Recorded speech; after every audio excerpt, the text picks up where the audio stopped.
വിമർശനങ്ങൾ അല്ലെങ്കിൽ criticism face ചെയ്യാത്ത ആരും തന്നെ ഉണ്ടാവില്ല. ജീവിതത്തിൽ എപ്പോഴെങ്കിലുമൊക്കെ വിമർശനങ്ങൾ നമ്മെ അഫക്റ്റ് ചെയ്തിട്ടുണ്ടാവാം, either in a positive or in a negative way. So എങ്ങനെ വിമർശനങ്ങളെ എഫക്റ്റീവായി നേരിടാം എന്നാണ് ഇന്നത്തെ ഈ വീഡിയോയിലൂടെ ഞാൻ നിങ്ങളുമായി ഷെയർ ചെയ്യാൻ പോകുന്നത്. ചാനൽ ഇതുവരെ സബ്സ്ക്രൈബ് ചെയ്യാത്ത ആളുകളുണ്ടെങ്കിൽ ആദ്യം തന്നെ സബ്സ്ക്രൈബ് ബട്ടണും അതിനോട് ചേർന്നുള്ള ബെല്ലൈക്കണും ക്ലിക്ക് ചെയ്യുക, so that you don't miss any of my updates.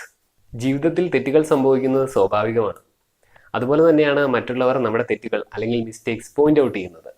Actually both these situations helps us to learn more from our mistakes. So criticism അല്ലെങ്കിൽ വിമർശനങ്ങളെ നമുക്ക് 3 രീതിയിൽ കാറ്റഗറൈസ് ചെയ്യാം, like self criticism, negative criticism and constructive criticism. So ഇനി എങ്ങനെ ഇത്തരത്തിലുള്ള വിമർശനങ്ങളെ നമുക്ക് എഫക്റ്റീവായി നേരിടാം എന്ന് നോക്കാം. This is the case when you criticise yourself. നമ്മുടെ ഇന്നർ തോട്ട്സ് പലപ്പോഴും നമ്മെ മുന്നോട്ട് നയിക്കാൻ സഹായിക്കാറുണ്ട്. എന്നാൽ അതുപോലെ തന്നെ ഇത് നമ്മുടെ ഗോൾസിലേക്ക് എത്താൻ ഒരു മേജർ ഒബ്സ്റ്റക്കിളായി മാറാറുണ്ട്. നമുക്കുള്ളിലെ നെഗറ്റീവ് പ്രിഡിക്ഷൻസ് ആണ് ഇതിൻ്റെ പ്രധാന കാരണം.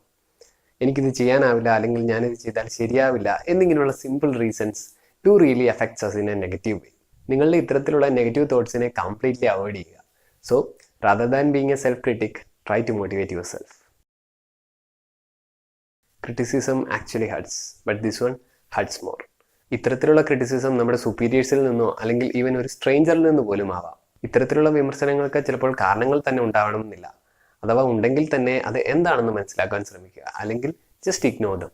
So while dealing with negative criticism, always remember these 3 things. Never take it personally, never let your emotions control you, and stay confident. This one actually helps you to learn more. For instance, നിങ്ങളൊരു work നിങ്ങളുടെ superior ഓഫീസറിന് submit ചെയ്യുകയാണെന്ന് വിചാരിക്കുക.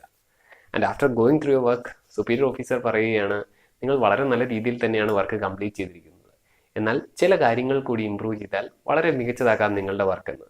So ഇതുപോലെ ഒരു positive criticism എപ്പോഴും നമ്മെ improve ചെയ്യാനാണ് സഹായിക്കുന്നത്. മറ്റൊരു ഇമ്പോർട്ടൻറ്റ് കാര്യം, കൺസ്ട്രക്റ്റീവ് ക്രിറ്റിസിസവും ഫ്ലാറ്ററിങ്ങുമായി കൺഫ്യൂസ്ഡ് ആവരുത്. കാരണം ഫ്ലാറ്ററിങ് എന്ന് പറയുന്നത് മുഖസ്തുതി മാത്രമാണ്. And so it doesn't needs to be honest and encouraging. So how to deal with criticism എന്ന ടോപ്പിക്കിനെ പറ്റി പറയുമ്പോൾ തീർച്ചയായും നിങ്ങൾ അറിഞ്ഞിരിക്കേണ്ട ഒരു സ്റ്റോറിയാണ് ഇനി ഞാൻ പറയാൻ പോകുന്നത്. ഫ്രെഡ് സ്മിത്ത് തൻ്റെ കോളേജ് പഠനകാലത്ത് കോഴ്സ് വർക്കിൻ്റെ ഭാഗമായി ഒരു പേപ്പർ സബ്മിറ്റ് ചെയ്തു. And it was about A method for transportation of goods. 1960 കാലഘട്ടത്തിൽ ഗുഡ്സ് ഒക്കെ തന്നെ റോഡ് മാർഗമോ അല്ലെങ്കിൽ പാസഞ്ചർ പ്ലെയിൻസ് വഴിയോ ആയിരുന്നു ട്രാൻസ്പോർട്ട് ചെയ്തിരുന്നത്. എന്നാൽ അദ്ദേഹം കുറച്ചുകൂടി ഒരു എഫിഷ്യൻറ്റ് മെത്തേഡാണ് തൻ്റെ പേപ്പറിലൂടെ മുന്നോട്ട് വെച്ചത്. ഗുഡ്സ് ട്രാൻസ്പോർട്ട് ചെയ്യാൻ പാസഞ്ചർ പ്ലെയിൻസ് അല്ലാതെ സെപ്പറേറ്റ് പ്ലെയിൻസ് ഉപയോഗിക്കുന്നതാവും ബെറ്റർ എന്ന് അദ്ദേഹം വിശ്വസിച്ചു. എന്നാൽ ഇത്തരത്തിലൊരു കമ്പനി എങ്ങനെ മുന്നോട്ട് കൊണ്ടുപോകാൻ സാധിക്കും എന്ന് അദ്ദേഹത്തിന് അറിയില്ലായിരുന്നു. And so he received A bad grade on that paper. എങ്കിലും തൻ്റെ ആശയം കൈവിടാൻ അദ്ദേഹം തയ്യാറായില്ല. അങ്ങനെ 1971 തൻ്റെ ഡ്രീം കമ്പനിയായ ഫെഡറൽ എക്സ്പ്രസ് അദ്ദേഹം ആരംഭിച്ചു. But within 3 years the company was in the verge of bankruptcy. And at last ഒരു ദിവസവും കൂടി ബിസിനസ് മുന്നോട്ട് കൊണ്ടുപോകാനുള്ള പണം മാത്രമേ അദ്ദേഹത്തിൻ്റെ കയ്യിൽ ബാക്കിയുണ്ടായിരുന്നുള്ളൂ. കൂടുതൽ ഫണ്ടിനായി അദ്ദേഹം കുറേ ആളുകളെ സമീപിച്ചു, എന്നാൽ അവിടെ നിന്നൊന്നും സഹായം ലഭിച്ചില്ല. ഈ ഒരു അവസ്ഥയിൽ ആരായാലും കമ്പനി പൂട്ടുക എന്നൊരു ഓപ്ഷനുമായി ആവും മുന്നോട്ട് വരിക. But Fred Smith had different ideas.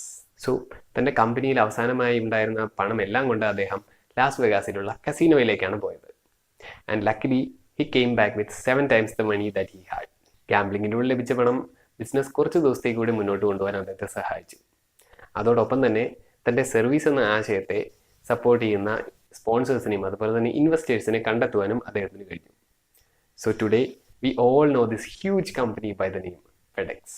അദ്ദേഹത്തിൻ്റെ സക്സസ് സ്റ്റോറിയിൽ വളരെയധികം ക്രിറ്റിസിസം അദ്ദേഹം ഫേസ് ചെയ്തിരുന്നതായി കാണാം. എന്നാൽ ഇതിനെയെല്ലാം ഓവർകം ചെയ്യാൻ അദ്ദേഹത്തെ സഹായിച്ചത് അദ്ദേഹത്തിൻ്റെ പോസിറ്റീവ് മൈൻഡ് സെറ്റും അതുപോലെ തന്നെ ഹാർഡ് വർക്കുമാണ്. സോ ഈ വീഡിയോ നിങ്ങൾക്ക് എല്ലാവർക്കും തന്നെ ഇഷ്ടപ്പെട്ട് കാണും എന്ന് ഞാൻ കരുതുന്നു. മറ്റൊരു വീഡിയോയുമായി വീണ്ടും കാണാം. Till then keep sharing and keep supporting.